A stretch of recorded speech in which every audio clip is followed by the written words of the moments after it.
Liz Truss, welcome along. It's a beautiful sunny day in America, and it kind of, I guess, reflects the optimism here and the hope this side of the pond, which some would argue we need back home in We need Blighty. a massive injection of it, and just the energy in this city is so big, with all that's going on, with the executive orders, with the city being cleaned up. There's just a really positive feeling here.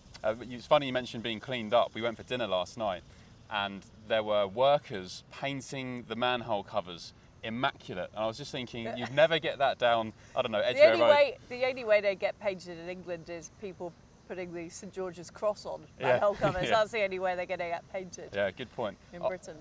You're here, obviously, you were speaking at Hillsdale College over the past couple of days, talking about the UK-US relationship. I've been here with GBNews speaking to Americans and asking them about their impressions of the UK, our free speech crisis, amongst other things. And we do get some criticism of talking the country down. Do you accept that kind of premise? Nigel Farage had it as well in Congress. He was accused by the left of coming to America and talking the country down. Is that what you're doing here? People are being arrested for posting things on Twitter. We've had Lucy Connolly jailed for months and months because of a post on X. There are things seriously wrong about Britain, and I think it's astonishing people want to cover that up and pretend nothing is happening. We are the country that invented free speech. In 1695, we invented the free press, and actually the Americans based their constitution on the Magna Carta, on the Bill of Rights, which were British documents. So I think we should be completely ashamed of ourselves that our country has just got it so wrong. And that's what I was talking about in America. We have a shared history of liberty. That is why Britain and America have been such successful countries. But whereas they are doubling down on free speech, on economic freedom, on giving families the wherewithal to have successful lives, in Britain it's just gone in completely the wrong direction. We're headed for Marxism. We're headed for state control, ID cards, censorship. It is hideous what's happening. And what I'm saying to our American cousins is, please come and help us. We need your help and support to make the case for a massive revolution, which is what we need in Britain. And correct me if I'm wrong, did you say in your speech at Hillsdale that if Britain falls, the US does too? Is that what you said? I did, and What do you mean by that? I said, can you imagine a UK and Europe run by the enemy? Can you imagine if it does get taken over by Marxists, if free speech is completely banned and not allowed, if our economies go to pot, if we see the Islamism problem growing, and we've seen horrific crimes committed against teenage girls in particular, if we see those problems growing, can you imagine a Europe that is siding with China and Iran rather than a Europe that is on the side of freedom? That would be a disaster for the United States. And they know that. You know this, Ben, being here for a few weeks, but there's just such a lot of interest in what's going on in Britain and worry about it. All of the big podcasters, all the big network shows are talking about a comedian getting arrested. They're talking about Britain's free speech crisis. The president is talking about it. Yeah, 30 arrests a day. The latest stats were in the UK for free speech. It's offences. absolutely astonishing when we've got such a problem with crime, when mobiles are being snatched, when rape and sex crime is on the rise, that the police are arresting people for what they're posting on social media. It shows that our institutions have been captured. You wrote a book last year, 10 Years to Save the West. We're 1 year on from that. So is that 9 years left to save the West? It is. There's one good positive thing that's happened, which is President Trump getting elected. And you can see the tide turning here in America. People are proud of this country. They're proud of what's happening. They're proud of America standing strong again in the world. I mean, remember what it was like under President Biden. It was an embarrassment. The country was being run by an auto pen. And now there is a strong America again. And I think although it's very unfashionable to say it in the mainstream media, I think a lot of the public in Britain would vote for Donald Trump if he was up for election because they just want to see change. Do you feel like we're going through in the UK our Biden era right now? Because I've always had this kind of consensus that we're maybe 3, 4, 5 years behind the US politically, culturally? Are we going through our Biden era? I think it is fair to say that we are in a Biden-esque era, and a lot of the bad ideas in Britain actually started with America. If you look at the transgender movement or you look at the extreme environmentalists, they all started in America, and we're getting the back wave of that. But we've managed almost to make it even worse because we don't have the First Amendment, because we don't have such a strong entrepreneur class in Britain. It is just, we're Biden, but a poorer, less free version of it. God, that's a prospect, isn't it? The revolution you talk of in the UK, what does that look like? How does that manifest? Are you talking about reform? Well, what I'm talking about is, I'm not actually talking about the identity of the person in number 10, because I know from being Prime Minister myself, if you don't actually have control of the levers, it doesn't matter who's in number 10. What I'm talking about is reasserting the power of Parliament, reasserting the power of the Prime Minister versus the unelected blob that actually run Britain. And it was Tony Blair that empowered those people. Yeah. You know, he made the judges unaccountable, he made the Bank of England unaccountable, the civil service unaccountable. So now, unless you repeal all of those Blairite laws, no Prime Minister will actually be able to do what the British people want, which is deport illegal immigrants, rescue the economy. All of that, all of those things that everybody knows need to happen in Britain won't happen until the blob is defeated. I'll get onto the economy in a second, because some are arguing this morning. I mean, Louise Haigh said that we need an economic reset and was talking about the independence of the Bank of England. And she was talking about the OBR being a problem. I wonder who said that first. Were you right? 3 years ago. I was right. Yeah. And debt's higher, gilt yields are higher. Sensible people in the Labour Party are realising that the Bank of England and the OBR run the economy, and they don't. Now, I don't agree with Louise Haigh on economic policy. I think she's wrong. But I do believe if a government gets elected, they should have the right to implement their agenda. And at present, we've got people like Richard Hughes, the head of the OBR, or Andrew Bailey. No one ever elected them. There's very little scrutiny on these people. We don't hear about their mortgages. We don't hear about their bank accounts like we do about politicians, but they're the people with power in the country.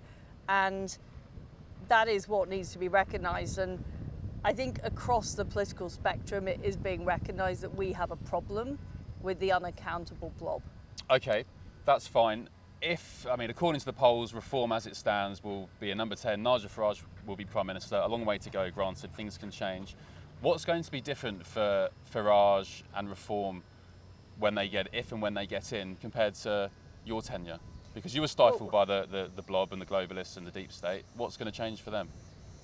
Well, we don't know is the answer. Have they asked you for advice? We don't know. Well, I give my advice freely and readily all the time in public. I wrote an entire book about, my experiences in the Conservative Party and in power. But there is a question for Nigel Farage. If he does become Prime Minister, does he want to be Trump 1 or does he want to be Trump 2? And the point about Trump 2 is he prepared. He had the people ready to go to replace the bureaucrats.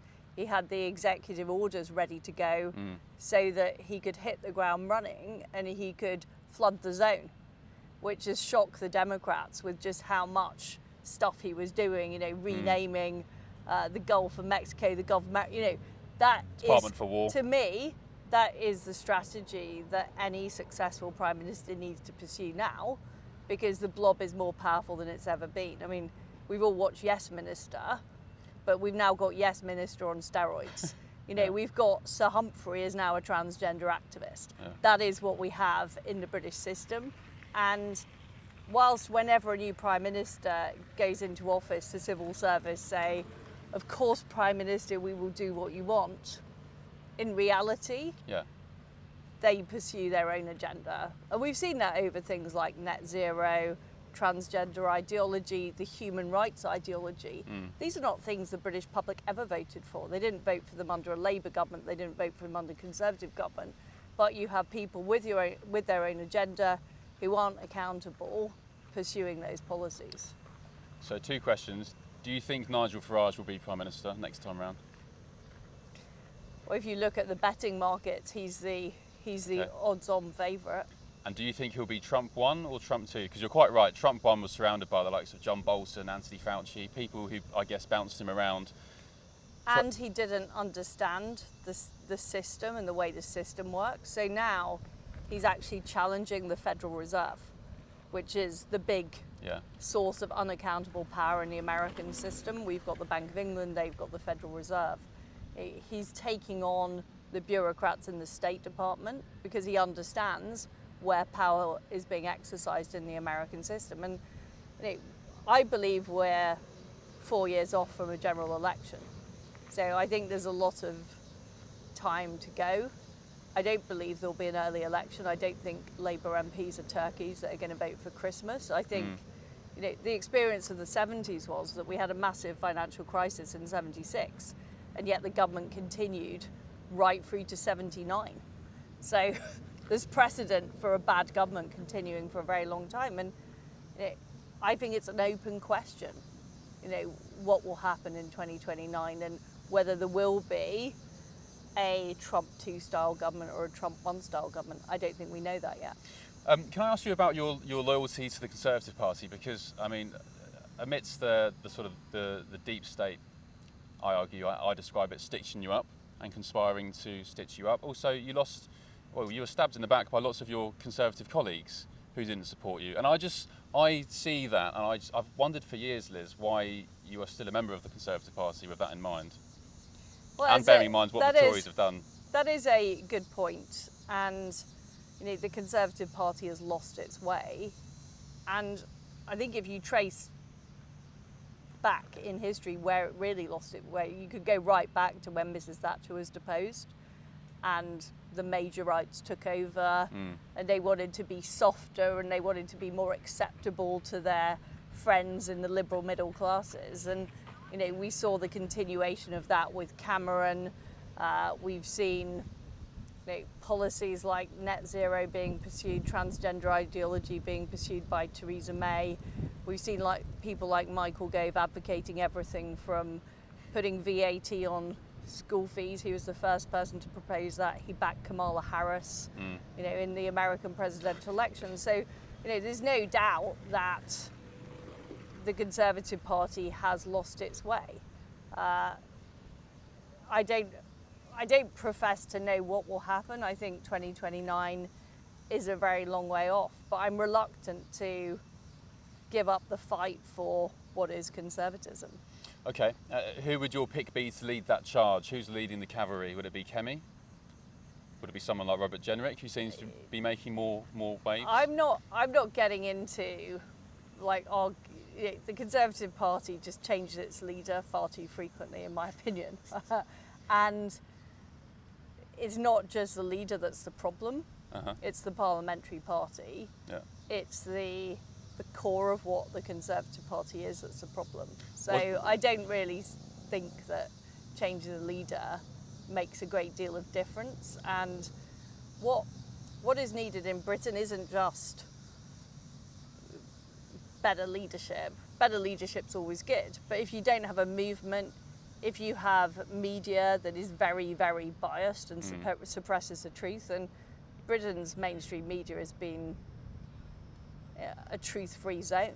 Well, we're trying to do something about that. I know you're trying to do something about it, but if you look at the way that the grooming gangs were reported, if you look at the way that what happened to me and the Bank of England, the fact is the Bank of England have admitted that 2/3 of the market movement in 2022 was down to their failure to regulate pension funds. But it's received virtually no coverage in the mainstream media. There's just been lots of smears on me and how everything was my fault, and it simply isn't true. And I think, how on earth can the country's problems really be addressed if people aren't prepared to tell the truth about what's happened? Well, that's where we are. I think lots of people would agree. It doesn't matter who's in number 10 if you've got as we keep describing, the deep state, the blob. We need massive reform all around. Just talking about your situation. It's not even reform. Revolution. It's more. It's bigger than that. Yeah. Because I thought when I first became a minister in 2012, I thought I could change the system from within. By making the rational argument, by doing the right thing, I could gradually accumulate the experience to be able to change things. And what I discovered, in number 10 was that people were prepared to smear me, to lie about what I was doing, to leak everything that were internal discussions in government. And they didn't want me to implement the policies. This is people that were on the taxpayer dime, actively sabotaging what I was trying to do. And that's why I now believe what I believe, which is those senior officials need to be replaced. You can't reform them. Yeah. Do you believe any part of this bid from the United States, also the movement in the UK and across Europe, is any part of it spiritual in any sense? Yes, it is. In what way? And well, I think one of the things that's been undermined by the Marxists is Christianity. And we are Christian countries. We have a Christian heritage, a Christian tradition, and I think that the absence of that has, the vacuum has been occupied by extremely dubious ideology. So yes, I think it does have a spiritual element. Would you go as far as to say, let's take trans ideology, for example, mutilating children, sending them down a twisted pathway. Would you say any of it, would you say it's a battle of good versus evil? Yes. Yeah? Yes. Saving the West? Completely. Completely. Because these people are evil. Yeah. Not just different ideas, they've not just got the wrong idea about things, that you think they're evil? I think it is evil to mutilate children. Yeah. I think it is, what we're seeing with illegal migration and not being willing to protect our own citizens against criminals, that's evil. Can I ask you about your own situation off the back of what happened to you? You've mentioned the smear campaigns and so on. Some people argue it's venturing into the territory of bullying, not least the likes of those sort of craft beer swiggers led by donkeys, who seem to be completely obsessed with you. They are. By the way, the recent one was a Mail, your Daily Mail front page billboards. You're out of office. I know. What's their problem? Well, and do you feel bullied? The thing is, I think it's flattering on some level, because why do they care so much? Why do they see me as a symbol of everything they're against? What's the answer to that? Why do they care? Why do they care? Because I believe that my ideas are powerful, and what I'm saying is right, and I'm telling the truth, and they hate that. They hate that. Do you feel bullied? Bullied is a sort of, it's a loaded word, isn't it? I feel that people have targeted me, they've got at me, they're trying to undermine me, they're trying to get me to go away. But what is bullying in that sense? How does that make you feel from a human perspective? You've got two daughters. They are obviously witness to what's happened to you and what's been going on. How do you feel emotionally about it all? Well, I feel angry that I was duly elected to implement a programme which I believe was right, and I think if you look at the counterfactual, it's been a disaster. Higher debt, higher guilt rates, higher unemployment, lower growth. It's been a disaster. Yeah. And I'm angry I wasn't able to do that, and also that that what happened in 2022 has been lied about by the British media. So the Wall Street Journal produced a film called The Prime Minister versus the Blob. Yes. All about what had happened. Now, it wasn't screened in Britain. I'm trying to get it screened in Britain, but even though the Wall Street Journal is part of News International, they didn't want to screen it in Britain. So that kind of makes me angry, but it also makes me absolutely determined for the arguments that I advocate to win, because I know it's right. You have been justified, I guess, because gilt yields are higher today than they were when you were in power. The debt's higher, and yet the Bank of England The monetary policy is all in favour of making sure Rachel Reeves. Yeah, the bank. You can see the difference between the Bank of England the day before the mini budget announced the sale of £40 billion of gilts, which did not help. Then after the mini budget, when their failure to regulate pensions came to light and all the pension industry was panicking, they pointed the finger at me. Even though I didn't know anything about it, it wasn't my responsibility. And that shows to me that the way we organise things in this country or in our country is completely wrong. You know, I was blamed for something I had no ability to change. Some quick fire questions to wrap up. Your thoughts on Keir Starmer, quick analysis, school report. I mean, he's just terrible, but he's just the latest manifestation of the kind of Blairites. Shabana Mahmood as Home Secretary. I'm not a fan. I'm not. You know, she said some pretty appalling things about the whole issue with Israel. But back to the point, I don't really believe that the Home Secretary has that much ability to do anything, because their hands are tied by the judiciary, by the Home Office officials. So, but I'm not a fan. Are you concerned at all that she said that her priority in life is her faith? As a Muslim, does that matter? I believe that people who live in Britain, you know, we are a Christian country, they have the absolute ability to practice their own faith. But what I don't want to see is the imposition of Islamic faith in Britain. Okay. And I am concerned about things like the spread of halal meat, the sanctioning almost of things like Sharia courts. Yeah. And everybody should have the right to practice their own religion freely. You know, we are a free society, but it should not be entering into the public sphere in that way. Okay, illegal immigration, of course, out of control. You were Justice Secretary. Did it ever cross your mind to leave the ECHR? Did you see? I mean, I support leaving the ECHR, but it's the Human Rights Act and the way it's been implemented in Britain that was the problem. Yeah. You know, we frequently had planes of people ready to be deported, and they would get on the phone to their lawyers and be able to stay in the country. So we've got huge problems with legal aid, with a judicial system, as well as the Human Rights Act, and just leaving the ECHR, which is necessary, it's not sufficient, it's not going to fix the problem on its own. You need to change the judiciary, you need to revert back to pre-2005, but you also need to change the laws and the Home Office officials. So all I would say to anybody aspiring to be a number 10, the problem is much bigger than you think it is. Is that a direct message to Nigel?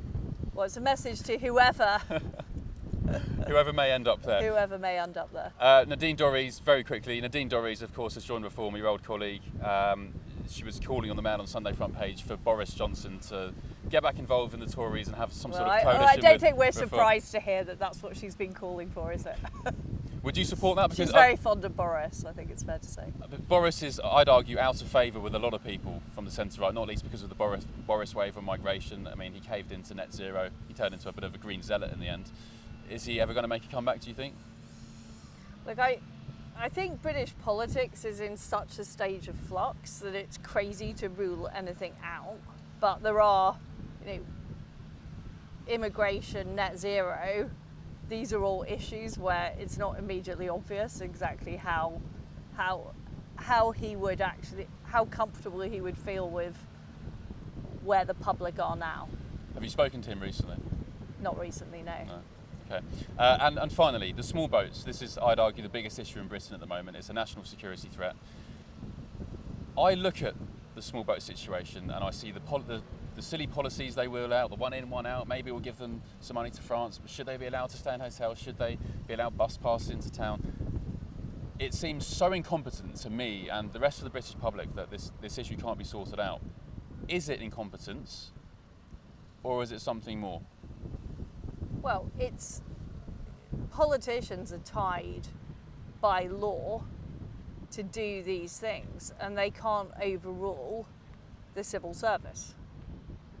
So we're back to, in order to fix a problem, you've actually got to sort out the judiciary, you've got to sort out the Home Office, you've got to leave the ECHR, you've got to repeal the Human Rights Act, probably lots of other acts like the Equality Act as well. Yeah. So it's a big problem. Within the box they're in at the moment, it's difficult to do stuff. You can't just do stuff.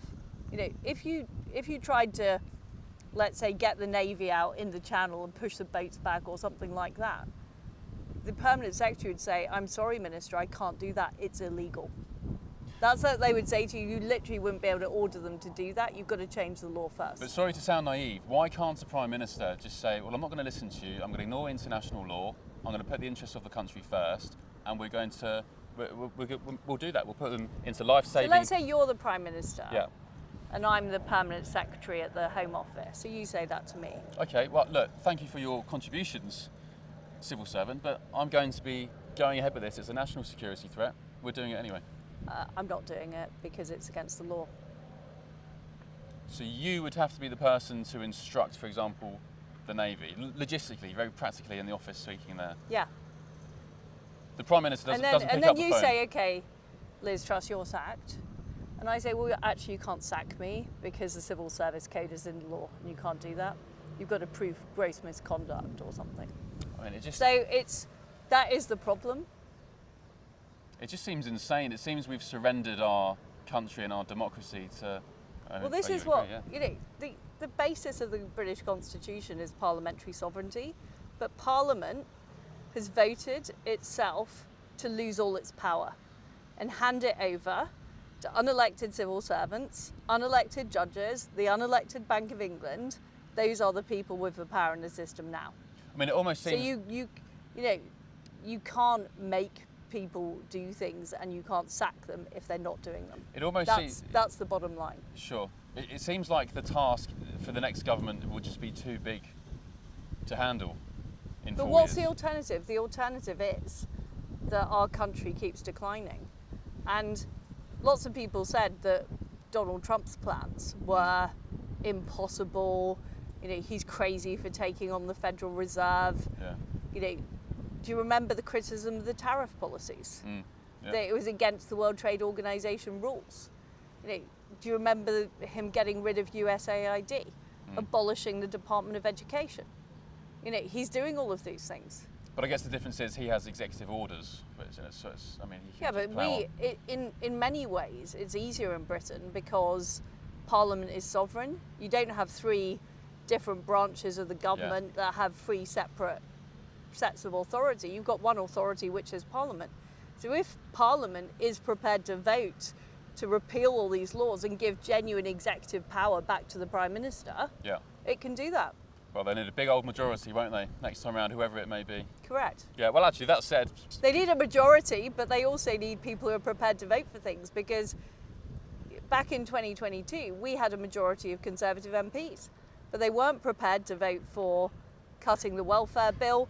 They weren't prepared to vote for fracking.